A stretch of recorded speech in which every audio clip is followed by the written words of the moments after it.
Hi, good morning. At least it's good morning here. It's a beautiful May day. I don't know if you can hear the birds, but it's lovely. I came across this method that I want to share with you because this is, what I do. I'm trying to share the things that I would have wanted to know about years ago when Bree was born and there was no computer and, so it's called havening. And a haven, Haven, is a safe place. So this is basically about becoming your own safe place. It's easy, it's free, anybody can do it. It's very comforting. How I found out about it, how I find out about things is I read a book, and then, at least years ago, then I would go into the back and look at the other recommended readings, and then that would lead me to another book. This one was, and I'll talk about this in another video, because this work I'm doing right now, I'm on day 46, and it's about cleaning up your mental mess. And she is a neuroscientist, and she recommended havening as one of the techniques, along with different breathing exercises, that when trauma happens, that you can do. So, we are in trauma, because, if you watch the news or TV, it's constant. It's constant. There's this. I mean, I just go, thank God for my lifestyle. I know I've always dealt with high anxiety and stress. And then, looking after Bree, caregiving is one of the most stressful jobs you can do. And I did it for 37 years. I mean, if I didn't have my plant-based lifestyle, I would be highly medicated or not even here. Because some of the stuff I don't even believe, bringing my daughter out of a 4-hour seizure alone, but it was knowledge that got me there. It was knowledge that allowed me to be able to deal with the doctors and say, no, you're not doing this on her, because they're intimidating. Doctors are intimidating. It's, there's some great doctors, and in my last video, I gave you a list of them, but the general doctor that goes through, the general education where the pharmaceuticals are whining and dining them. And, unless, if I broke a leg, I'd go to a doctor. But anything else, I'm going to try and find a natural way. So anxiety and stress, like the tapping we talked about, awesome. I tap every day, I haven every day. I do the 4-minute exercise with Dr. Zach Bush, the video I did on that. I do that every day because that's anti-aging. It's so easy to do. And I'm also trying to find things that don't take a lot of time. Havening is all about, it was put together over 20 years by an MD neuroscientist, Ruben, out of New York. The man I love to follow is this guy. This is a doctor out of New Zealand. So you're going to hear a car go by because I'm sitting outside. There we go. But it's so nice to see. This is a gentle soul. Not that the other guy isn't, but he's from New Zealand. And he won awards for, he's really into compassionate medicine, because medicine has lost a lot of compassion. So, and I like that. I like compassion. So, havening is so easy. I'm going to show you. There's 3 areas of the skin. It's rubbing your gently like this, your face, your forehead, and coming down your face. Then you're gently, your arms like this, doing this, just down your, like that. Okay? And then the other one is just this. This is really nice. Go up to your shoulders and just down to your elbows. Up to your shoulders and down to your elbows. Now, when you do that, you feel very relaxed. One woman who had high blood pressure, she sat down for 7 to 10 minutes and just did the havening. And you can do at the same time, you know, I am safe. I am safe. I am calm. Because haven means a safe place. Now, I would recommend, and I'll put it in the directions, that you go and follow their videos. You know, they're on YouTube. And I've got Ruben, the founder, this man, a man from, I think he's from England or Australia. He leads a woman through her fear of flying. So what you can do is when, you know, beforehand, figure out your fear and replace it with her fear of flying and do it with them. You know, why not? I mean, there are tapping videos that Yates says he does on inflammation, and he said just insert what your condition or your concern is. You know, research has shown that by the time we're 3, the beliefs that are ingrained in us will pretty much show how our life's going to go. So I was, and I'm not blaming anybody here. Everybody did the best they knew at the time. And, you know, what society said, the big one for a lot of people, and I got it, you're not good enough. You're not good enough, and you don't deserve. Because my parents were working really hard, and a kid is asking for this and that, and it would be, what makes you think you deserve? You know, money doesn't grow on trees in the basement, and you're not, you know, you've never been good enough. You'll never be good enough. So this is what was instilled in me. So, you know, so I've always been, in a sense, a high achiever. But what I couldn't understand is when once in a while I just get angry. Like I'd be putting a pot in the cupboard and it wouldn't fit. And all of a sudden I get so angry because it wouldn't fit. And I go, what the heck? It's just a pot. So with work and with like cleaning up your mental mess, and I start asking questions. So now when I'm not feeling, you know, when I'm feeling, whoa, what's going on? I start asking what it relates to. And it all goes back to before I was 7. So before you're 7, you just accept everything. You're not questioning it. You don't have the mental ability.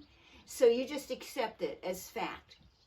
So not only did I hear those things being told to my older siblings, then my siblings would tell me, and I heard it from my dad, basically my dad. Thank God for my mom. She kept things, you know, as level as possible. She was just a love, you know. So anyway, this gets hardwired into our brain. And there are so many techniques to bring it back, like a computer. You know, if you want to delete something on a computer, you have to bring back the programming, right? And delete it. So when we're working on ourselves, we have to bring back the programming, so it might feel a little uncomfortable before we can delete it. Because it's old negative programming that doesn't relate to us anymore. Or we don't want it to relate to us. So in another video, I will talk about the cleaning up the mental mess. But I want to finish my first cycle. And, you know, I like to do things before I share them with you. And I've been doing havening every day. I do it once a day. I do about, I follow a video. I follow like a 12-minute video. And it just makes it easier. That's where I like the technology. So havening is this, just like this. Just down the face like that. And you know what I did? And just the hands. You know when people are stressed, they'll do that. They don't know what they're doing. It's almost like they're trying to find havening, but it actually is gentle. So what I did is I went and got a picture of myself. This was like the whole family. This was a whole family picture. So what I did was hold on. I folded it in just to get this little girl. That's with her mom, but to get this little girl. And I look at this little girl, so I get a picture of you. You know, I'm below 7. I'm probably 2. When I was a 2, my first trauma when I was 2, just before I was 2, the summer. So it's August when I would turn 2. We were at the beach, and I lived in an area where you wouldn't be in the beach except for like July and August because the water was so cold. But as kids, we didn't care. We'd come out chattering, our lips blue. Anyway, what happened was my dad, and he didn't mean it, okay, but the older boys ranged up to 10 years older than me. He was throwing a log into the water. My dad was a very strong man. For them to swim on, to jump off of, just to have fun, right? Well, at that point in time, Dad was my God. And I followed him everywhere. You know, I'm the baby of the family. And I was behind him. He's throwing this in the water, not thinking, just thinking about the other boys. And I scooted out from behind him. And when the log went down, it hit me in the head. I fell into the water, thank God, because that buffered it a bit. I was out for 24 hours. They thought they had killed me. And the stories I heard was the screaming. The town could hear the screaming from the beach. Everybody was petrified. They thought they'd killed, my dad thought he'd killed me. Everybody's panicking. That was a time when you had the local doctor come into your house. And I was out cold for 24 hours. So, and then about 40 years later, I'm back visiting in my hometown. And I went somewhere with my brother to get plants or something. And we introduced ourselves because our family is well known. I mean, it was a small country town. My grandfather was mayor for 30 years. My other grandfather was like the local businessman who built the school and stuff like that. So this guy looks at me and he said, "Oh, you're the one that you got hit on the head with a log." I just went, oh my God. So for me, there was a consciousness that when that happened, that, you know how when people say they go unconscious, they can remember everything, or, sometimes you hear things like that.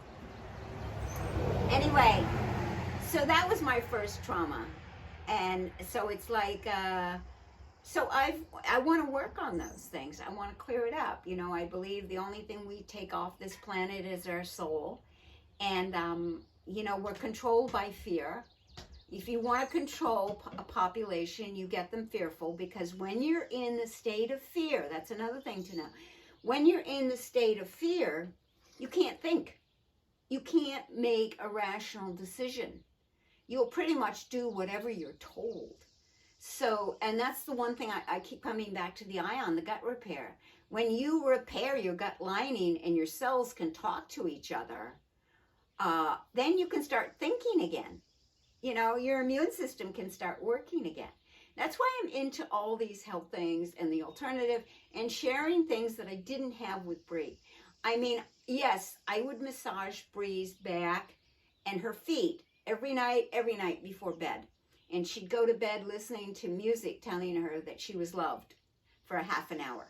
And I had blackout curtains. I mean, I really worked a safe haven for her in our home. And that's another thing when I talk about, create the safe haven in your home. No matter what's going on in the world, you can create a safe haven. Turn off the news. Turn off the TV. Keep your Netflix and that sort of stuff so you don't have to, but turn off the rest of it. And create a safe haven in your body. I've just been for a walk. I'm in the country. I saw wild turkeys walk through the field. The horses next door on the farm aren't out yet. I hear the birds. There's just very little traffic. I've already walked my dog. It's a great way to start the day. Talking to you guys. I've done my meditation. I really highly recommend the morning, because when the day starts going, it's gone. You get distracted here, there, and everywhere. So if you can honor yourself in the morning, choose practices that work for you. I'm trying to find things that are easy and quick. Havening is awesome. I mean, I'd love to go visit this guy in New Zealand and get some work done. They have a Raglan, Raglan is a little town on the North Island. They have a place there that sounds wonderful. So this is something you can do. Havening. Get a picture of yourself. When you're doing it, when you're doing this, just imagine yourself as this little girl or a little boy, who is scared and afraid. And just say, you're safe. I'm safe. I'm safe. All is well. I'm safe. I'm calm. I'm relaxed. All is well. And just do that. And do that like you're the little, imagine the picture. You get the picture out. You're just comforting this little person who is you. Was you, is you. Comfort them, And I wish I had have known for Bree. I was doing her back and feet. Why this works is because these have the most sensitive areas connected to emotional centers in your brain that the other parts of your body don't have. Okay, so this is why these particular areas are so important. All right? And so imagine, I would have been doing this to Bree every day. I would have been going, you're safe, you're loved, everything a positive that I could think of, I would have been just doing that for like 10 minutes a day. She would have loved that added to the rest of the stuff we did. What a way to go to bed at night. You're safe, you're loved. We turned off the TV and everything like that. So let me once again look at my notes. So we're good. It's all about compassion and being a safe place. So when we're stuck in chronic fear and negative emotions, like the anxiety, the depression, the hurt or anger, being angry at someone, it's just not worth it. Means that you're in the grip of the emotional brain, which is what this is connected to, these programming from the past that takes away your power. It makes you powerless. It makes you helpless and powerless.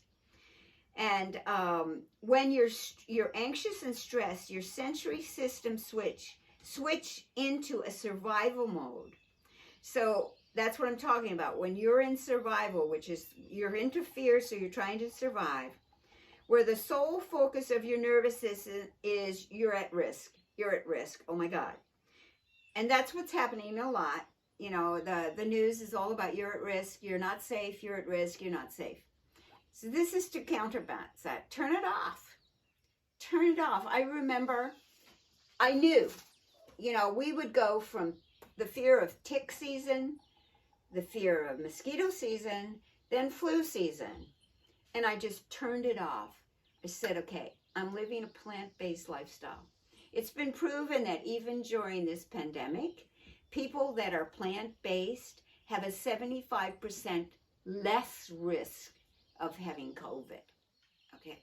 So, and knowledge, that's why I say knowledge is so important. I'd go back into, hey, Wendy, living a plant-based lifestyle, you're doing all these healthy things. You've got your vitamin D levels in a good place. You're taking your vitamin C, your zinc, your quercetin. You have done everything you can. You don't purposely go and hang out in someone's face that has a flu or a cold. And we never had it.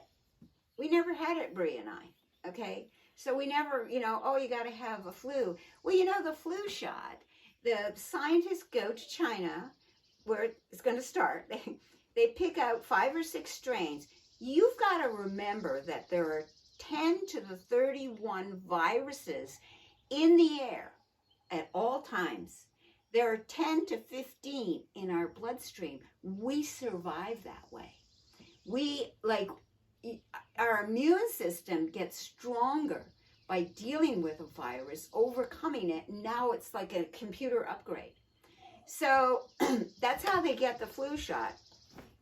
So they go, they choose these 5. Now there's 10 to the 31. That's more stars than in our galaxy. Okay? In our universe, excuse me, not our galaxy, which means there's many galaxies. So, and then you'll hear in February, oh, it wasn't the right one.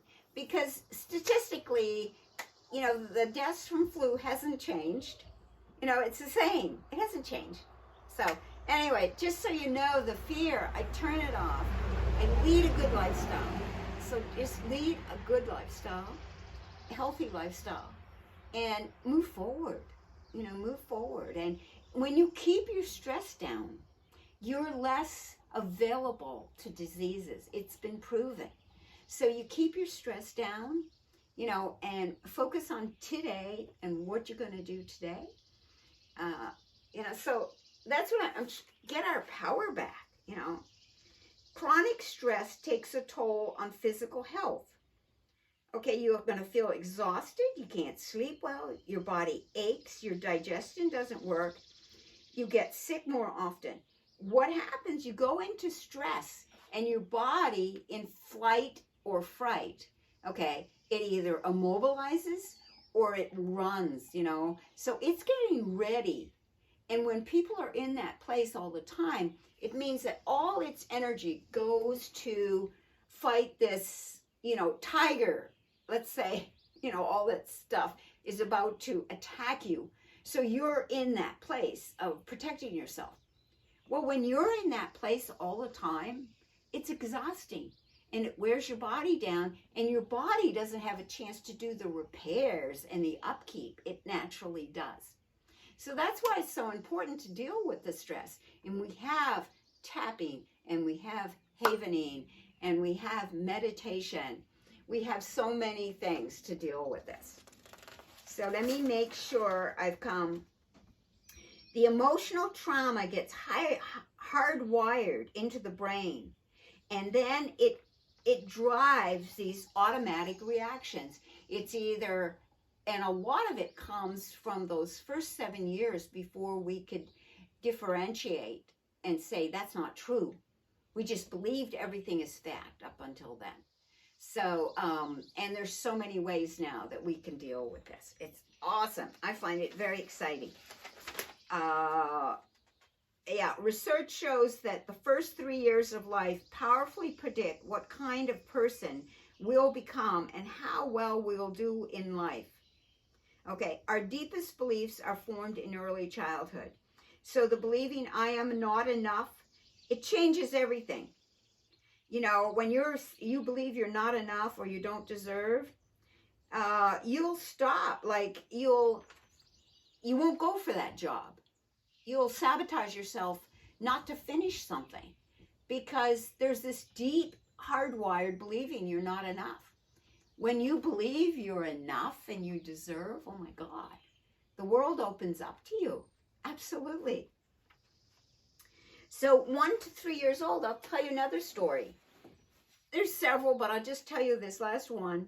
My mom, amazing woman, we had a restaurant. We lived in the back, and she pretty much ran. My dad was difficult verbally. And anyway, he was very controlling. He had lost his mom, so his behaviors were nuts because he tried to keep mom all to himself in a way. So one of her joys was playing bridge and having her women friends over to play bridge like on a Friday night, you know. And so my brother remembers this. He's 3 years older. I do not remember it. He said, but Wendy, you were standing right beside me watching it. Mom's about to have her lady friends over. She's got the card tables out. These were the old card tables that the ladies used to fold up. You know, looking forward to an evening of playing bridge, which he loved. And my dad is trying to take the card tables and throw them outside. My brother said he's pulling on one end of the card table and she's trying to keep it in the house, pulling on the other. I don't remember that. So for me, little kid, that's trauma. You know, there's stuff going on between my mom and dad, and I just blanked it. I didn't want to know about it.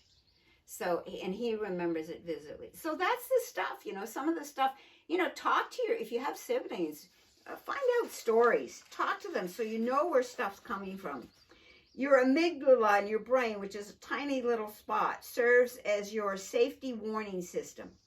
We store our emotional trauma there. So know that there's innate threats and there's learned threats. So an innate threat for a baby would be to fall, to some physical pain or feeling abandoned. That's like born into us. The learned ones are, you know, like someone pulls out a gun, you know that's dangerous. You know, that's the learned one. The news is learned threats. That's learned threats. Okay. So those you know, and the learning and storing of new threats in our amygdala is automatic.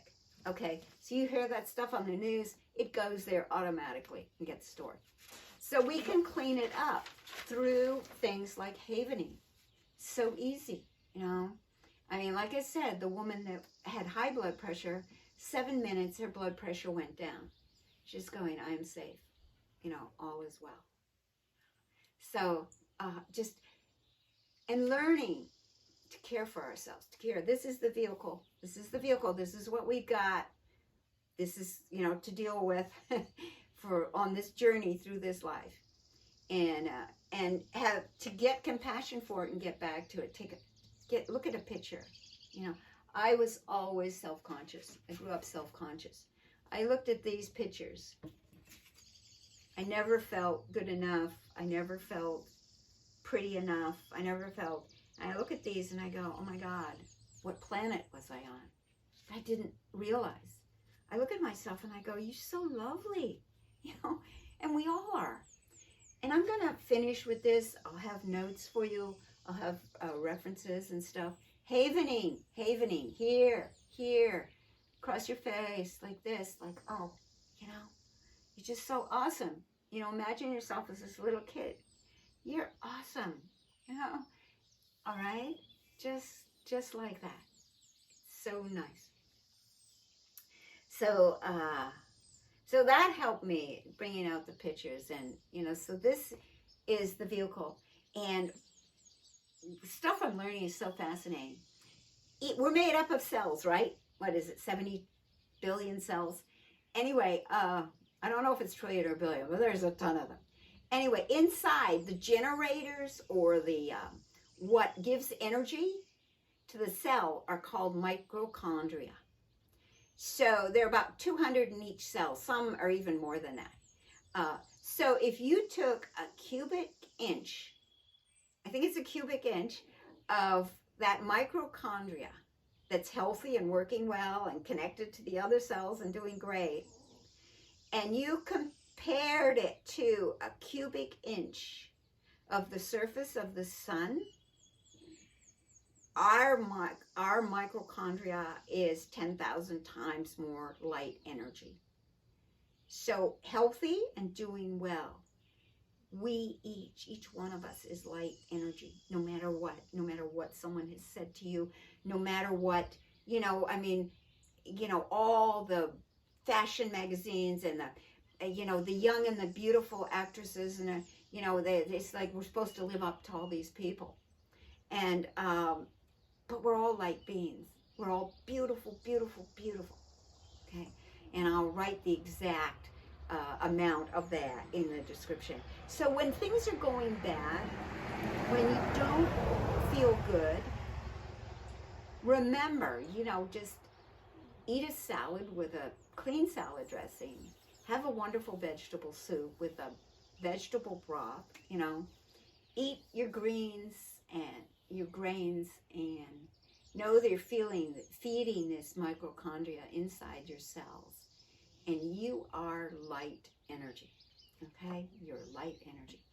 Thank you. I love this stuff, so I get passionate and I go, and when you know, I just love sharing it with you. For those who are interested, please look at this. You don't even have to buy the book. Go watch it on YouTube, okay? So thank you very much.